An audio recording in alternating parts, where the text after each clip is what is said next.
Welcome to Talk Treatises. Today we are doing a deep dive into a text that, well, it feels less like reading a book and more like stepping into a boxing ring. That is a very fair assessment. Right. We're looking at a seminal work of American philosophy. It's William James's Pragmatism, a new name for some old ways of thinking. And we have a great source text here, which was originally a series of lectures delivered in Boston and New York right around 1906 and 1907. Exactly. And our mission today is really to unpack this text because it attempts to settle a massive intellectual fight. It dares to ask a question that, frankly, a lot of professional philosophers historically hate, which is, does this abstract idea actually do anything? Yeah, does it matter to you and me? It's philosophy with its sleeves rolled up. And I think to start off, before we get into the really heavy metaphysical stuff, that nature of truth, religion, the cosmos, we have to start where James starts. Oh, we have to talk about the squirrel. We have to talk about the squirrel.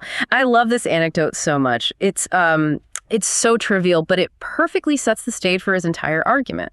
It really does. It's the famous squirrel paradox. So let me set the scene for you. James is on a camping trip in the woods. He wanders off for a solitary walk, and when he comes back to the camp, he finds his friends locked in this ferocious, high-minded philosophical dispute. And the subject of this intense debate is just a squirrel clinging to the trunk of a tree. Right. So here's the scenario he lays out. There is a squirrel on one side of a tree trunk, and on the exact opposite side of the tree, there is a human witness. The human wants to get a look at the squirrel, so he starts moving around the tree. But the squirrel, being a squirrel, moves too. Exactly. As the man circles the tree, the squirrel circles the trunk in the exact same direction at the exact same speed. It keeps the tree trunk perfectly between them the entire time. So no matter how fast the man goes, he never actually catches a glimpse of the squirrel. Never sees it. And the dispute among the campers, which they were literally shouting about, is this. The man goes around the tree, sure, and the squirrel is on the tree. But does the man go around the squirrel? It sounds completely ridiculous to argue about, doesn't it? It sounds like a joke. But the camp was split right down the middle, 50-50. One side is saying, yes, obviously, the man is north and east and south, then west of the squirrel in succession. He encompasses it geographically, therefore he goes around it. Right, spatial relativity. But the other side says... The other side says no, absolutely not. Because to go around something means to pass from its front to its right side to its back to its left side. But the man never sees the squirrel's back. The squirrel's belly is always facing him. Exactly. The belly is always facing him. He goes around the tree, sure, but he does not go around the squirrel. So they appeal to James to settle this stalemate. And this is where we get our first real taste of his philosophy. What is his answer to the squirrel problem? Well, he steps in and says which party is right depends entirely on what you practically mean by the phrase going around. Which sounds like a bit of a cop-out at first. It does. It sounds like he's just playing a word game. Mm-hmm. He tells them, look, if you mean simply being first north, then east, then south, then west, then yes, the man goes around it. The first camp wins. Okay. But if you mean being first in front, then on the right, then behind, then on the left, then no. The man does not go around it, the second camp wins. And once he makes that distinction, the argument just deflates. It vanishes. Because James is pointing out that the dispute is idle. It's a stalemate because the disputants are arguing about words, not realities. Once you define the practical consequences of the term, what going around actually looks like in human experience, there's nothing left to argue about. And that right there is the entire thesis of the book in a nutshell. Or, I guess, a squirrel shell. Yes. Squirrel shell. But it's true. The core of pragmatism is this. To solve a metaphysical dispute, you must trace its practical consequences. You have to ask yourself, what difference would it practically make to anyone if this notion rather than that notion were true? If there's no practical difference, then the alternatives mean the exact same thing. Precisely. And the dispute is just a waste of time. He uses this great phrase later on to describe this, asking about the cash value of an idea. The cash value, yes. We will definitely get into that. But to really grasp why James felt this method was so urgently needed, we need to take a step back. We have to look at the intellectual climate of his era. Right, the early 20th century. Because James felt the world of philosophy, and really the human worldview in general, was fracturing. Let's unpack that era for you. It's roughly 1906. Science is just exploding. Industrialization is transforming society. And with that comes the rise of what we'd call scientific materialism. Darwin's theories have already shaken the bedrock of traditional religious belief. There is this growing, pervasive sense among intellectuals that the universe is just atoms and void. Just a giant machine governed by blind physical laws. Yes, exactly. A cold, hard world of facts. But on the other hand, you still have this deep, undeniable human craving for religion, for meaning. Right. People want a sense that life has a purpose beyond just biological survival and chemical reactions. And in the academic world, this craving was mostly served by idealism. Which was the dominant philosophy in universities at the time. Very dominant. So you have these two fundamentally hostile camps, the scientific materialists on one side and the idealists on the other. And James points out that the average person, the layman, is basically caught in the crossfire. That is the exact dilemma. He addresses this in his very first lecture, calling it the present dilemma in philosophy. And he makes this incredibly bold claim right out of the gate. Which is? That philosophy isn't just about objective, cold logic. It's often just an expression of human temperament. I love this part, that a philosopher's personality dictates their logic, not the other way around. It's a brilliant insight. He says professional philosophers try to hide it behind complex jargon, but really it's just a clash of temperaments. And he breaks it down into two main types. The tender-minded and the tough-minded. Let's walk through his list because they hold up so well today. They really do. Let's start with the tender-minded.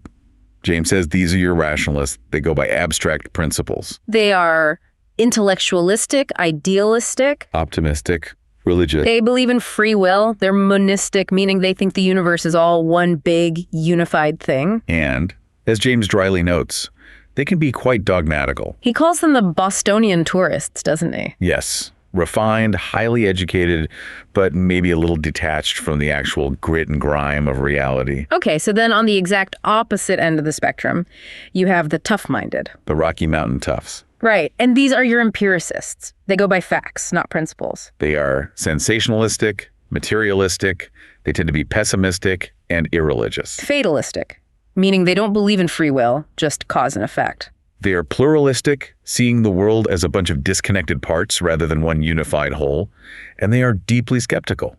So James lays out these two extremes, and the problem is most of us listening to this right now don't fit neatly into either of those boxes. No, we don't. James recognizes that. We want the good parts of both. We want facts. We respect science. We don't want to be naive or gullible. But we also want religion, or at least meaning. We want to believe that our choices actually matter, that the universe isn't just a dead, ticking clock. But neither camp offered that balance. Scientific materialism, championed by folks like Herbert Spencer, essentially bowed religion out of the room. It offered a world that was just the redistribution of matter and motion. It was a dead world. It satisfied the head's demand for hard facts, but it completely starved the heart's demand for hope. And the idealists, what did they offer? James says they offered a marble temple. Their philosophy was pristine, logical, beautifully structured, but totally abstract. It was a sanctuary you could retreat into, but it had no connection to the sweat, the dirt, and the pain of real, everyday life. So they were basically useless for actually living. Pretty much. And this is where James steps in and says, I have a solution, and it's called pragmatism. He positions pragmatism as the ultimate mediator. Yes, a way to be entirely scientific and empirical, while simultaneously leaving the door open for religion and meaning. It satisfies the tough-minded love of facts because it's obsessed with real-world consequences. But it satisfies the tender-minded need for faith because it allows for possibilities that strict materialism just outright rules out. Okay, so let's get into the actual machinery of pragmatism. How does this mediation work in practice? Well, James uses this absolute perfect metaphor of a corridor in a hotel. Right. He says pragmatism isn't a dogma, it's a method. It lies in the midst of our theories like a corridor in a hotel. All the different rooms open out into it. Exactly. So in one room, you might have a man writing an atheistic volume. In the next room, someone is on their knees praying for faith. In a third room, a chemist is investigating the properties of matter. But they all have to use that same corridor to get in or out of their rooms. Yes, the corridor belongs to everyone. Pragmatism doesn't dictate what you have to find inside your room. It just provides the method for testing whether what you found is actually real. It's an attitude, he says, an attitude of looking away from first things, from principles and abstract categories, and looking towards last things, fruits, consequences, facts. Which brings us to his definition of truth. And we have to brace ourselves here because this is easily the most controversial part of the entire book. Oh, it drove the rationalists absolutely crazy. Completely insane, because the traditional view of truth, the one most of us are taught, is that it's a static property. An idea simply copies reality. Right. The truth is just out there sitting on a pedestal, whether we human beings know about it or not. It exists before the fact. But James says, no, that's not how human experience works at all. He argues that truth is instrumental. Truth isn't a stagnant property. Truth happens to an idea. It becomes true. It is made true by events. Exactly.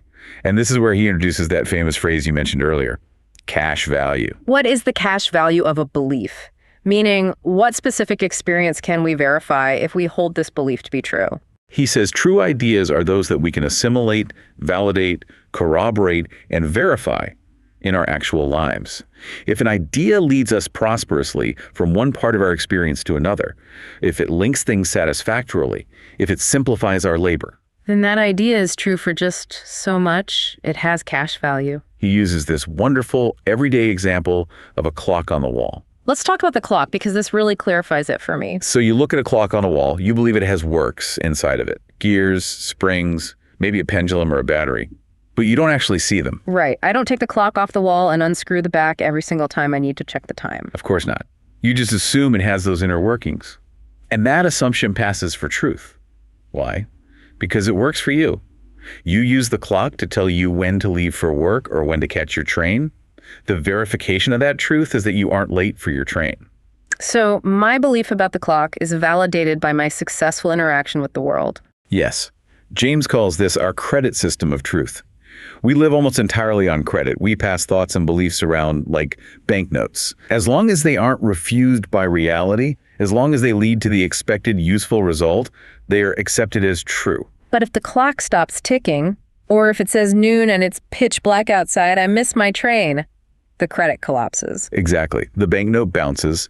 When the credit collapses, then you have to open the clock. You have to get the gold, the direct face-to-face verification. But the rationalist objection to this is that the truth about the gears inside the clock exists whether I check it or not, whether I catch my train or not. Right. The rationalists say the truth is independent of your train schedule. But James counters that by saying truth, for us, is a leading process. It's a tool we use to navigate the dense jungle of human experience. If the tool breaks and leads us into a swamp, it is no longer functioning as truth. Truth is made, just like health or wealth is made, in the course of our experience. It's a massive, radical shift in perspective. It pulls truth down from the heavens and puts it right into our hands. We are suddenly responsible for it. We are participants in it. So James doesn't just leave it as an abstract method. He actually takes this pragmatic method and applies it to some of the biggest metaphysical headaches in philosophy. To see if they have any actual cash value. Let's look at a few of these because this is where the rubber meets the road. He starts with the concept of substance, and he uses the Eucharist as his example, which is a pretty bold, provocative move. Very bold for the time. He tackles the Catholic doctrine of transubstantiation. Right. The idea that during the Eucharist, the invisible substance of the wafer literally turns into the body of Christ. Even though the accidents, which is the philosophical term for the physical properties like taste, smell, texture, remain exactly like bread. Now, to a tough-minded scientific empiricist, this sounds completely absurd. They'd say, look, if it tastes like bread, crumbles like bread, and digests like bread, it is bread. Case closed. And if you judge purely by the immediate sensible properties, the empiricist is right. Pragmatically, if the underlying substance changes but the effects on your senses don't change one bit, then the distinction between bread and body seems totally idle. It has no cash value. But James doesn't stop there. He adds a layer. He does. He's very subtle here. Yeah. He asks, but what about the future consequences? What does believing this doctrine actually do for the person consuming it? If believing that this wafer is the body of Christ leads that person to a profound feeling of sanctification, if it gives them moral strength, if it triggers a deep religious experience that fundamentally changes how they live their life going forward, then that is the pragmatic meaning of the doctrine. Wow. So it has real cash value in terms of its moral and spiritual fruits. Exactly. He validates the reality of the religious experience without necessarily having to endorse the supernatural physics behind it. That's a perfect example of the corridor. The empiricist and the religious person can both find value there. He does the exact same thing with the debate between materialism and theism, which is my absolute favorite part of the text. The retrospective versus prospective argument. Yes. He asks us to do a thought experiment. Imagine that the world is going to end today, right now. Retrospectively, suppose the universe just burns out in the next second. There is no future whatsoever, just a completed past. In that scenario, James asks, does it actually matter if the world was originally created by a benevolent God, or if it was just formed by blind atoms bumping into each other? And his answer is no. It doesn't matter at all, because if it's all over, the facts are just the facts. The pain was felt, the joys were lived, the civilizations rose and fell. It makes zero practical difference who or what caused it if the story is permanently over and there's nothing left. If the world is a finished product, theism and materialism mean the exact same thing. They're just two different labels for what happened. But, and this is the massive pivot, the world is not finished. We do have a future. And prospectively, looking forward, these two theories promise entirely different things. This is where it gets incredibly poignant. It's all about the promise of the future. What does materialism promise? It promises the eventual heat death of the universe. It promises eternal wreckage. It says that no matter what we achieve as a species, no matter how much art we create, how much we love, how perfectly we organize our societies eventually, the sun will burn out, the earth will freeze, and it will all mean absolutely nothing. It's a doctrine of final, inescapable despair. A completely dead world. But theism, on the other hand, what does that promise? Theism guarantees what James calls an eternal moral order. It promises that somehow, in some way that we might not be able to fully grasp, our highest ideals will be preserved. It promises that the cosmic shipwreck isn't the final word. So the pragmatic meaning of the word God isn't some theological definition of a bearded man in the sky. The pragmatic meaning of God is simply hope. Precisely. It is a license to hope. And having a license to hope makes a very real, very practical difference in how you wake up and live your life on a Tuesday morning. The cash value is enormous. He applies this exact same logic to the debate over free will, too. Right. Usually when philosophers argue about free will, they get bogged down in questions of accountability and punishment. Like, if he didn't have free will, it's not fair for us to put him in jail. But James just brushes all that aside. He says society is going to punish bad actors regardless of our metaphysics because we need social order to survive. So the cash value of free will isn't about punishment. The cash value of free will is novelty. Novelty. Meaning newness. Yes. If the world is strictly determined, then the future is just the past unrolling itself. It's a broken record. Everything that will ever happen was already mathematically guaranteed by the Big Bang. But free will means that genuinely new things can happen, things that weren't implicitly there in the past. It means the future is an open door, not a brick wall. James calls free will a doctrine of relief, because if things are bad now, they aren't doomed to stay bad forever. He uses a specific term for this worldview, doesn't he? Meliorism. Meliorism, yes. And that is a crucial foundational term for understanding William James. Let's look at the three options. Optimism says the world is good. It's already perfect. It's all part of God's plan. Right. Pessimism says the world is bad and it's doomed. And meliorism says the world is savable. Savable. It can be made better. But it depends entirely on us. Its salvation is not guaranteed. Which leads perfectly into his discussion of what he calls the one in the many. Because if the world's outcome depends on our actions, the universe can't just be one solid, unchangeable block of granite. Right. This is his attack on monism. The tender-minded rationalists love monism. They want the universe to be a massive unity, a single perfect fact. They call it the absolute. James refers to this as the block universe. And he hates the block universe. He finds it absolutely suffocating. Think about it. If everything is fundamentally cool, one, then my individuality is an illusion. My personal struggle is a joke. And worse, if the absolute is already perfect and eternal, then all the evil we see in the world, the pain, the suffering, the cruelty, must be somehow necessary for the perfection of the whole. James finds that morally repugnant. He cannot stomach a philosophy that calls child starvation a necessary brushstroke in a perfect cosmic painting. So he advocates for pluralism. He talks about the world being strung along. Yes, a strung along universe. He challenges the idea that the universe is an absolute one in every single sense. He says, sure, the universe is one in terms of space, it's one in terms of time, it's one in that heat conducts across it. But in many other very real ways, it is. Many. My consciousness is entirely private from yours. We aren't telepathic. Different systems in the world don't always interact with each other. It's more like a federal republic than a kingdom. I love that analogy, a federal republic of facts. We live in a pluralistic universe. It's not a single block of marble. It's a pile of distinct things. And we as humans are constantly trying to unify them, to make connections between them, but those connections aren't pre-guaranteed. They have to be built by us. Which brings us to a really fascinating section of the book, his ideas on common sense. And I think this is where James really shows how ahead of his time he was. He almost anticipates modern evolutionary psychology here. He absolutely does. He argues that what we casually call common sense isn't just an objective readout of the way things actually are. Common sense is an evolutionary invention. He says that our most basic concepts, things like thing, cause, space, time, these aren't absolute truths written in the stars. They were discoveries. Discoveries made by our prehistoric ancestors. It's a mind-bending idea. Try to imagine a time deep in human prehistory before we even had the concept of a thing. It's almost impossible to do. But James says these concepts solidified in our brains because they worked. They paid off. The concept of a permanent thing that continues to exist even when I turn my back and stop looking at it, that's a hypothesis. And it's a hypothesis that helped us survive. But he's careful to distinguish this everyday common sense from science and from critical philosophy. Yes, he sees human thought operating in 3 stages. Stage 1 is common sense, which is highly useful for daily survival, navigating a room, hunting for food. Then comes stage 2, science. And science actually breaks common sense down.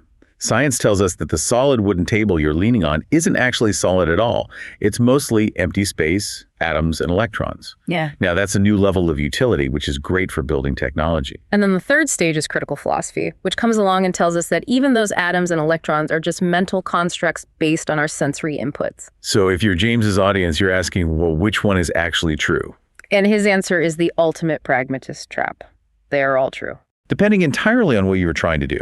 If you want to walk across the room without stubbing your toe, common sense is true. If you want to build a nuclear reactor, science is true. He illustrates this with this beautiful analogy of the constellations in the night sky. He calls it humanism. Radical humanism. He points out that we look up at the sky and we carve out constellations from the stars. Now, the stars are really there, yes. The raw flux of physical reality exists. But the stars themselves don't care if we draw imaginary lines between them and call them the Great Bear or the Big Dipper. We are the ones who group them. We draw the lines. We project the shape onto the chaos. He has this incredible line, "We received the block of marble, but we carved the statue ourselves." It is arguably the most empowering line in the entire book. He's saying that we add to reality simply by knowing it. We don't just passively mirror the world like a camera. We actively help create it. Truth is man-made, just like language or law or money. It shapes the raw chaos of existence into something we can actually live in. So, keeping all of that in mind, the cash value of truth, the pluralistic universe, our role in carving the statue, what does this all mean for religion? We touched on it with the theism debate, but in his final lecture, James really brings the question of salvation front and center. This is where you can tell James is putting his own heart on the table. He goes back to those 3 options we mentioned: optimism, pessimism, and meliorism. Right. Optimism, the rationalist view. Yeah. The world is saved. It's all part of a divine plan, so you can just relax. Pessimism, the materialist view. The world is damned. It's all going to end in heat death, so you might as well give up. And meliorism, the pragmatic view. The world is savable. Savable, a possibility, not a certainty. James asks us to imagine a God who isn't some absolute omnipotent dictator who's pre-written the whole script, but rather a sort of cosmic project manager. A God who comes to us and says, I am making a world that is not certain to be saved. I offer you the chance of taking part in it. It is a real adventure with real danger. That phrase always gives me chills. A real adventure with real danger. It's what he calls a cooperative universe. God is literally waiting for us to do our part. And if we fail, the universe might actually fail. The stakes are real. It's not a drill. He quotes this epigram about a shipwrecked sailor. Let me see if I can recall it. A shipwrecked sailor buried on this coast bids you set sail. Full many a gallant bark, when we were lost, weathered the gale. It's so powerful because it means even if we are lost, even if we fail, our sheer effort might help the next ship weather the gale. into the profoundly heroic view of human life. But he acknowledges that this view isn't for everyone. He distinguishes between what he calls the sick soul and the healthy mind. Yes. He has deep compassion for the sick soul. For some people, this level of cosmic risk is just too terrifying. They need the security of the absolute. They need the guarantee that it's all going to be okay in the end. But for the healthy mind, this danger is exactly what makes life rational and worth living. It gives our actions real weight. Think about it like a game. If the game is rigged so that you win no matter what you do, why bother playing? But if you can actually lose, if failure is a real option, then the winning means something. So ultimately, pragmatism isn't just about what works in some shallow, opportunistic way. No, it's about courage. It's the courage to act on possibilities, to bet on the future, and to actively participate in the creation of truth. Incredible stuff, really. Now, this is the part of the show where we like to take these high-minded ideas and push them off a cliff to see if they fly. Or to see if they create a completely new reality on the way down. Exactly. Welcome to the Thought Experiment segment. And just a quick disclaimer for you. The following scenarios are outlandish but plausible philosophical extrapolations for entertainment and educational purposes only. Please do not try to spend truth currency at your local grocery store. Though, honestly, if James is right, maybe you could if you got enough people in the store to agree with you. Okay. Experiment number 1. The truth market economy. Let's hear it. Imagine a society where truth is quite literally a currency based strictly on the pragmatic cash value principle. In this world, a belief is only considered legal tender if it can be exchanged for a specific, physical, practical verification within 24 hours. Oh, wow. Okay, that is rigorous. So abstract truths are treated like high-risk junk bonds. Exactly. Eternal truths like highly abstract mathematics or theoretical physics or theology are junk bonds. They rarely pay out a visible verification in 24 hours. So a scientist in the society cannot just claim a new theory is true and spend that cultural capital. He can't spend the theory until the bridge is built and it visibly holds the weight of a truck. And what about a priest? A priest couldn't claim God exists until a specific prayer is visibly answered right in front of the congregation. Immediate cash verification only. You realize this would cause a total, immediate economic and social collapse of civilization. I'm demanding proof. Because, as James pointed out with the clock example, we survive on a credit system. 99% of what we accept as true is unverified in the moment. When you walked into the studio today, you assumed the floor would hold your weight. You assumed the coffee you drank wasn't poisoned. You assume Antarctica exists even if you haven't been there today. Right. If society demanded immediate 24-hour cash verification for every single belief before we could act on it, all trade would stop. Science would grind to a halt. Social trust would completely evaporate. We'd be paralyzed. So the truth market thought experiment basically proves that the credit is just as vital as the cash.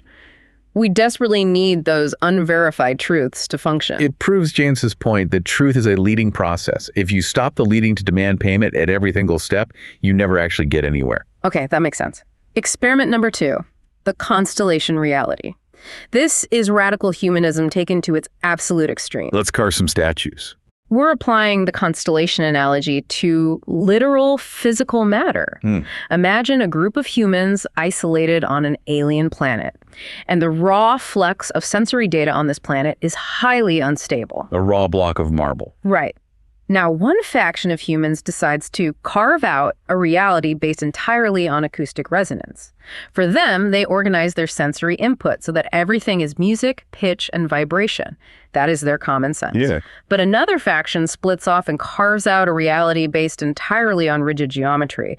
Everything is solids, angles, and planes. So they're taking the exact same raw sensor input from the planet, but organizing it into completely different things. Exactly. Now, fast forward a few generations, they have literally constructed different realities. To the geometricians, the musicians appear to be walking right through solid walls. Why? Because in the musical reality, a wall isn't a solid physical barrier. It's just a discordant sound wave that you can pass through if you hum the right harmonizing frequency. This is a wild test of the plasticity of the world. James says the world is plastic, but how plastic is it? If we truly add to reality by describing it and organizing it, could wildly divergent descriptions eventually create uninhabitable, separate metaphysical universes that occupy the exact same space? It's like the Tower of Babel, but for fundamental physics. It's a terrifying thought, honestly, because it suggests that if we ever lose our shared common sense, that deep, evolutionary agreement on what constitutes a thing, we might literally lose contact with each other's reality. We would become ghosts to one another. Which brings us right back to the vital importance of the hotel corridor. We need that shared pragmatic space. We absolutely do. We need to be able to visit each other's rooms, or we isolate ourselves entirely. So bringing it all together, we have covered squirrels on trees, clocks on walls, the Eucharist, the heat death of the universe, and shipwrecked sailors. We've covered a lot of ground. I think the final synthesis of James's work is this. Pragmatism is so often misunderstood as just doing whatever works in a shallow, opportunistic sense. People think it means whatever is convenient for me right now is true. But it's so much deeper than that. It is. It's about the courage to live in a world that isn't finished. It's about accepting the profound responsibility that our beliefs don't just reflect reality, they help create the future. And it's about embracing the real danger of existence. We are not just passive spectators sitting in a cosmic theater watching a play that was written 1 billion years ago.